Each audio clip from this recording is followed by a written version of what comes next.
She hadn't spoken a single word in 3 years. Yet somehow this starving stranger would become the key to unlocking a lonely man's darkest secret. But first, he had to figure out why she kept drawing the same terrifying symbol. The barn door creaked in the Montana wind, like it always did at 5:30 in the morning. Tom Miller pushed it open, expecting to find the same collection of rusted tools and hay bales that had greeted him for the past 15 years. What he didn't expect was a human-sized lump, curled up in the corner behind his tractor.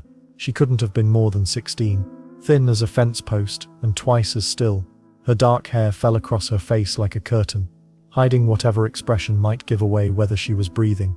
Tom stood there for a full minute, coffee mug steaming in his hand, trying to figure out when exactly his quiet life had gotten complicated. The girl stirred, her eyes snapped open, brown and wide with the kind of fear that comes from being caught somewhere you shouldn't be. She scrambled backward until the barn wall stopped her escape, never taking her eyes off Tom's face. Most folks in Clearwater would have started shouting questions right about then. Where are you from? Who are your parents? How long have you been sleeping in my barn? But Tom Miller wasn't most folks. He'd moved to this ranch specifically to avoid other people's problems.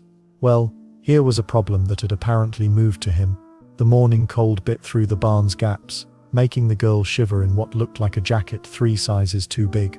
Her jeans had holes that weren't the fashionable kind. These were the kind that came from wear and weather, not from paying extra at some department store. Tom's routine was simple. Feed the chickens at dawn, check the fence line before noon, spend the afternoon fixing whatever had broken overnight. It was predictable work that left his mind free to wander, or stay empty, depending on his mood. The barn was where he came to think, or more often, to avoid thinking altogether. This girl had clearly been here a while. A small pile of food wrappers sat tucked behind a grain barrel, candy bar packages mostly, the kind you'd steal from a gas station if you were desperate enough. Smart though, she'd picked the driest corner, away from the main door where someone might spot her right away. The weird part is how nobody in town had mentioned seeing a runaway. Clearwater was the kind of place where Mrs. Henderson knew if you bought different cereal at the grocery store. A homeless teenager should have been front page news in the weekly paper, right between the church bake sale and the high school football scores. But here she was, looking like she'd been invisible for weeks. Her clothes hung loose, suggesting she'd lost weight recently. The shadows under her eyes told a story Tom wasn't sure he wanted to hear. He'd come out here to escape stories like hers. The girl watched him with the wariness of someone who'd learned not to trust adults who found her hiding places. She was probably waiting for him to start yelling, or worse, reaching for his phone to call someone official. Instead, Tom took a sip of his coffee and wondered what exactly he was supposed to do next. The girl backed against the barn wall like a cornered cat. Her eyes darted toward the door, calculating escape routes. Most adults in her experience meant trouble. Questions, demands, eventually, someone calling the authorities. But this rancher just stood there, arms crossed, studying her face. No shouting, no threats about trespassing or demanding identification. The silence stretched between them like a standoff in an old Western movie. "You hungry?" he asked finally. She blinked. That wasn't the question she'd been bracing for. Her stomach answered before her mind could form words, growling loud enough to echo in the empty barn. The sound made her cheeks burn with embarrassment. The rancher nodded like he'd received all the information he needed. "Wait here." 20 minutes later, he returned with a plate of scrambled eggs, toast and bacon that looked like it came from an actual kitchen, not some convenience store microwave. The smell hit her first real food, cooked fresh. Or when had she last eaten something that wasn't stale bread or gas station chips? He set the plate on a hay bale and stepped back. Smart move. She was still ready to bolt. The girl approached the food like it might vanish if she moved too fast. First bite told the whole story. These weren't just any scrambled eggs. They were fluffy, buttery, perfect. The kind of breakfast that suggested someone actually cared about cooking. Her hands shook slightly as she ate, trying to maintain some dignity while her body screamed for every calorie. The rancher watched without comment. No lecture about eating too fast or questions about when she'd last had a proper meal. He seemed to understand that talking would ruin everything. Then there's the moment that caught her completely off guard. Halfway through the eggs, he shrugged off his heavy work coat and draped it over her shoulders. The gesture was so casual, so unexpected, that she almost choked on her toast. The coat smelled like hay and honest work. It was warm from his body heat, and probably cost more than she'd seen in months. Adults in her world didn't just give away expensive things. They wanted something back. Always. But this guy just adjusted the collar around her neck, like it was the most natural thing in the world. "Montana mornings get cold," he said simply. She pulled the coat tighter, still suspicious, but no longer planning her immediate escape. The wool lining felt like luxury against her thin shirt. Real protection from the wind that had been cutting through her clothes for weeks. The weirdest part. He didn't seem to expect gratitude or explanations, just handed over food and warmth, like basic human decency, was still a thing that existed. As she finished the last bite of bacon, the rancher glanced toward the barn's open door where frost still clung to the ground outside. His expression shifted slightly, becoming more serious. "Storm's coming tonight," he said quietly. "Bigger than you think." The cold hit differently that morning. Not the usual Montana chill that made you grab an extra cup of coffee. This was the kind of cold that killed people. The rancher stepped back into the barn, watching the girl wrap his coat tighter around her shoulders. She looked small against the wooden walls, but her chin stayed up. "Stubborn. You planning to stay out here when the real weather hits?" She shrugged. "I've made it this far." That was September cold. October barely getting started. He gestured toward the open barn door where frost already covered the water buckets. "What's coming next week will freeze the breath in your lungs before you can exhale it." The girl's eyes flickered with something, maybe fear, maybe doubt, but her voice stayed steady. "I can handle it." Well, she had guts. The rancher had to give her that. Most adults wouldn't last 3 nights sleeping rough in Montana once the temperature dropped below freezing. Kids, they didn't stand a chance. Every winter, search and rescue teams found someone who thought they could outlast the weather, usually too late to matter. "Look," he said, leaning against a fence post. "I'm not running a charity here, but I'm also not about to pretend I didn't see you when they find you frozen solid in my barn come December." Her jaw tightened. "So throw me out now. Save yourself the trouble." "That's not what I'm saying." He paused, watching her face. "You seem capable enough. Ranch always needs extra hands before winter. You help with chores, you get a room in the house. Food, heat, fair trade." The weird part. She actually looked offended by the offer. "I don't need pity," she said. "Good thing I'm not offering any." The rancher picked up a pitchfork, started moving hay around. "I'm talking about work, real work. Feeding animals before dawn, hauling water when the pipes freeze, staying up all night with sick livestock. You think you can handle ranch work?" She studied his face like she was looking for the catch. Made sense, right? Most adults who offered help to runaway kids had strings attached. Bad strings. But here's what she didn't know yet. Ranch work wasn't a favor, it was necessity. Winter meant twice as many chores, half the daylight to do them. Animals needed constant care. Equipment broke down daily. Having an extra pair of hands could mean the difference between a profitable season and losing half the herd. Then there was the simple math. Rural areas lost nearly 15% more teens to exposure each year compared to cities. Not because rural kids were weaker, because winter didn't care about your survival plans. The girl watched him work for a long moment. Finally she spoke up. "What kind of chores?" The rancher almost smiled. "Almost. Chickens need feeding twice daily. Eggs collected every morning. Stalls cleaned. Equipment maintained." He looked at her directly. "Nothing easy. Nothing optional." She stood straighter. "I can do that. We'll see." He headed toward the barn door, then stopped. "Better decide quick though. Weather's changing tonight."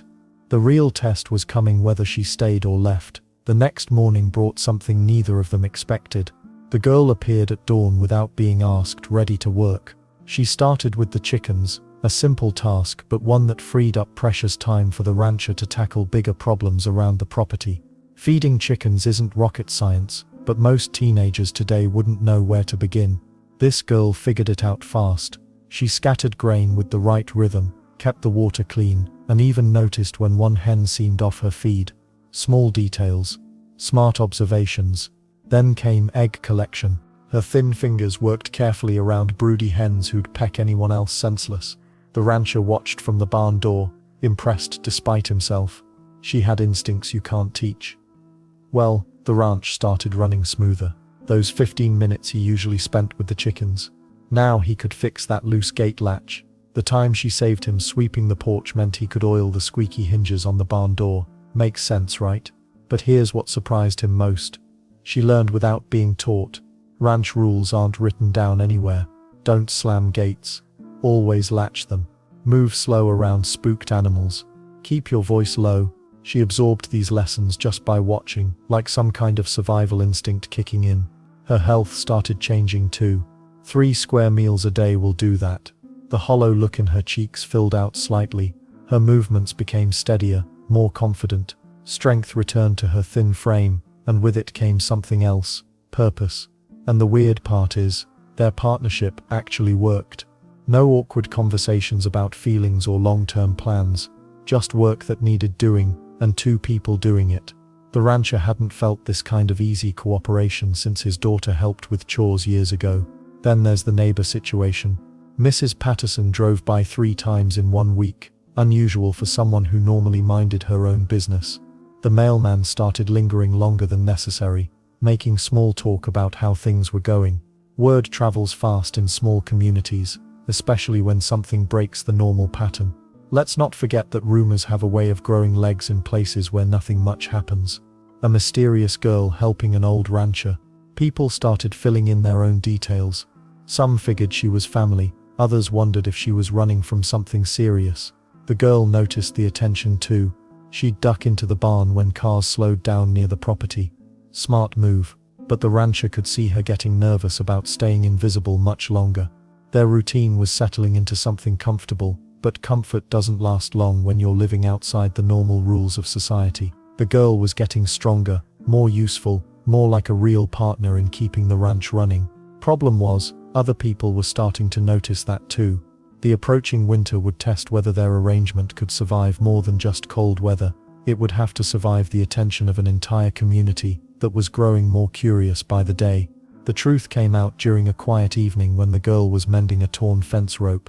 She'd gotten comfortable enough to let her guard down, and the rancher had learned not to push too hard for answers.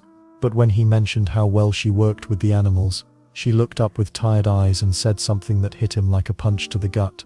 Back home, I had to take care of everything anyway. Her voice was flat, matter of fact. Mom worked double shifts when she could find work. Dad, she trailed off, but the way she flinched told the whole story. Nearly 1 in 30 teenagers runs away each year in rural states like Montana. That's not just a number on some government report, it's kids sleeping in barns, hiding under bridges, or worse. Most people hear that statistic and forget it by dinner. The rancher had never forgotten anything, especially after losing his own daughter. The girl went back to working on the rope, her fingers moving with the kind of precision that comes from years of fixing broken things. She'd learned early that if something was damaged, you either fixed it yourself or lived with it broken. No one was coming to help. Never felt safe there, she added quietly. Here's different. Well, that explained the way she'd startled at every sound during her first week. The way she always positioned herself near exits. The careful way she tested every kindness, waiting for it to turn into something else entirely. Then there was the matter of trust. She still wouldn't tell him her real name, or where exactly she'd come from. Smart kid, actually. Trust isn't something you hand over just because someone feeds you a few meals. It builds slowly, like calluses on your hands, layer by layer, earned through consistent action. The rancher understood that better than most people would expect. After his wife and daughter died in that car accident 3 winters ago, he'd stopped trusting that good things lasted. Stopped believing that caring about someone wouldn't end in heartbreak. Makes sense, right? Pain has a way of teaching you to keep your distance, but watching this kid work, seeing her gradually fill out as regular meals did their job, something shifted in him. Maybe it was the way she talked to the animals, gentle but confident. Maybe it was how she never complained about the cold or the early mornings. One evening, she surprised him by asking about the family photos he kept on the kitchen shelf. "That your daughter?" He nodded, expecting the familiar tightness in his chest.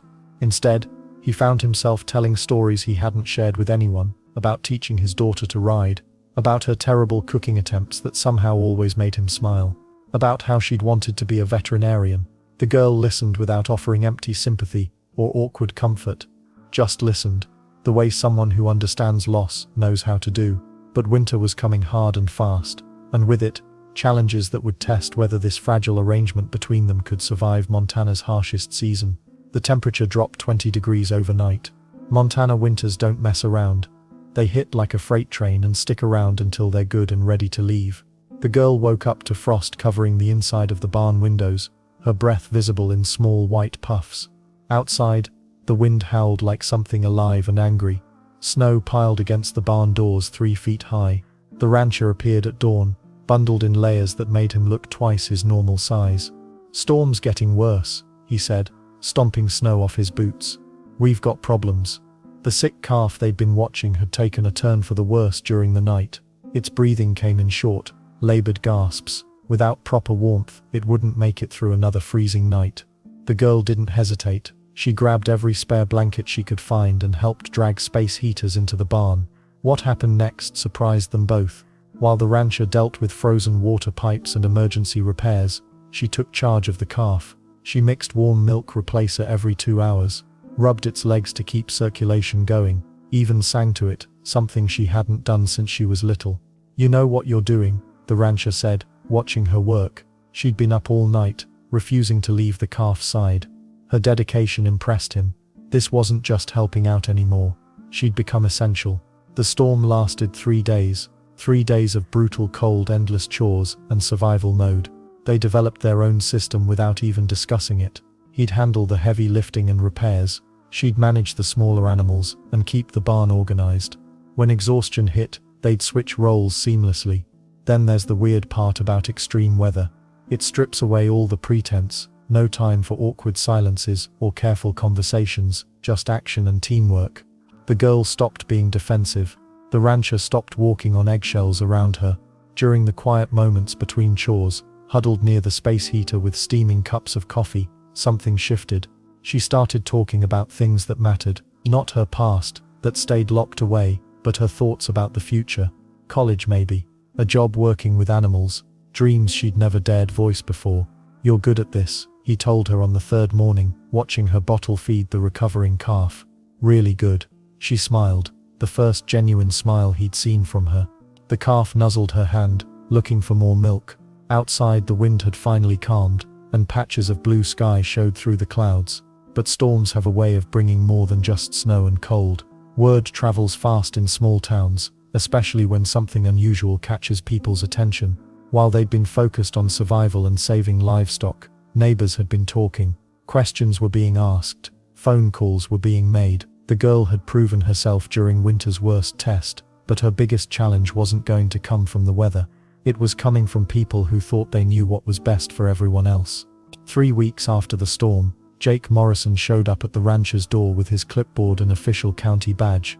Word travels fast in small towns, faster than wildfire, when it involves a grown man and a teenage runaway living under the same roof. "We need to talk," Morrison said, not bothering with pleasantries. Behind him stood Mrs. Henderson from the school district and Deputy Collins, whose patrol car sat idling in the driveway like a threat. The girl heard voices from the kitchen where she'd been washing dishes. Her hands froze in the soapy water. That familiar panic crept up her spine, the same feeling she'd carried for months before finding the barn. Montana law doesn't mess around with unregistered minors. The state requires any adult housing a child under 18 to report it within 72 hours. The rancher knew this. He'd known it from day one. Yet here they were weeks later, with officials demanding answers he couldn't give without betraying her trust. "She's not in any danger here," the rancher said calmly, blocking the doorway. Morrison adjusted his glasses. "That's not for you to decide. We have procedures." Then there's the town itself, split right down Main Street. Half the residents whispered about the rancher's kindness, how he'd saved a kid from freezing to death when nobody else bothered looking. The other half saw something darker, a man living alone with a teenage girl. In 2024, their imaginations ran wild with assumptions that made the rancher's jaw clench. Mrs. Henderson stepped forward with her practiced smile. "We're not here to cause trouble. We have an opportunity." She explained about Clearwater Academy. 2 counties over, full scholarships available, fresh start, real education, instead of ranch chores and survival lessons. The girl appeared in the doorway, drying her hands on a dish towel. "What kind of opportunity?" "Well, That got everyone's attention. She rarely spoke to strangers, but something about Mrs. Henderson's tone made her curious instead of scared. A chance to be a normal teenager, Mrs. Henderson said gently. Dorm life, friends your age, college preparation, no more looking over your shoulder. The rancher watched the girl's face carefully. He saw something there he hadn't expected. Interest, maybe even hope. For weeks she'd talked about her future in vague terms, like it was some distant country she'd never visit. Deputy Collins cleared his throat. If she stays here without proper guardianship paperwork, we'll have to involve social services. That means foster care, not school. The choice hung in the air like morning frost. Stay and risk the system she'd been running from, or take a leap into something unknown but potentially better. The girl looked at the rancher, then back at Mrs. Henderson. Can I think about it?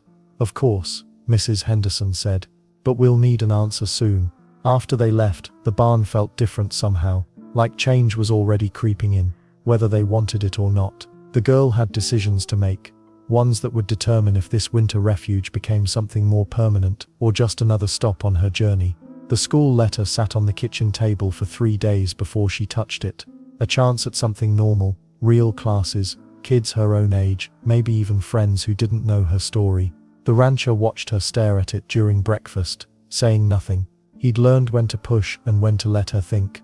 I want to try it, she finally said on Thursday morning. Her voice was steady, but her hands shook slightly as she folded the letter. But what if I mess it up? Then you mess it up. He poured more coffee into his mug. Messing up isn't the end of the world. Staying scared forever is. That afternoon they drove into town to buy her school supplies. Basic stuff, notebooks, pens, a backpack that didn't have holes. She tried on jeans that actually fit her waist instead of hanging loose like hand-me-downs. The rancher paid without complaint, though she saw him wince at the total. New clothes cost more than feed for 2 horses. The weird part, shopping felt almost normal, like something a dad might do with his daughter before the school year started. Neither of them mentioned it, but they both felt it. Back at the ranch she packed her few belongings into a duffel bag. It didn't take long. She'd arrived with nothing, and wasn't leaving with much more. But everything she owned now was actually hers. Not borrowed, not stolen, not charity. Earned through work and trust. You know this doesn't have to be permanent, the rancher said, leaning against her doorframe. School's just 40 minutes away. You can come back weekends, holidays, whenever you want. She nodded, not trusting herself to speak. 6 months ago she'd been sleeping in barns and stealing food from gas stations. Now someone was offering her a home to return to. The change felt impossible and terrifying at the same time. The next morning, he loaded her bag into his truck. The drive passed in comfortable silence. They'd never been much for small talk anyway. The school looked bigger than she'd expected, with kids everywhere laughing and talking like they belonged there. Remember what we practiced, he said as they pulled up to the main entrance. You don't owe anyone your whole story, just the parts you want to share. She grabbed her backpack and opened the door. Then she turned back. Thank you, for everything. Thank me by being happy, he replied. That's payment enough. As she walked toward the building, other students barely glanced her way. She was just another new kid, nothing special or suspicious about her. The anonymity felt like freedom. The rancher watched until she disappeared through the front doors. The truck felt too quiet on the drive home. But quiet wasn't always empty anymore. Sometimes it was just peaceful. What he didn't expect was how much the ranch itself would change in her absence, or how quickly he'd realize that some guests leave permanent marks on the places they've been.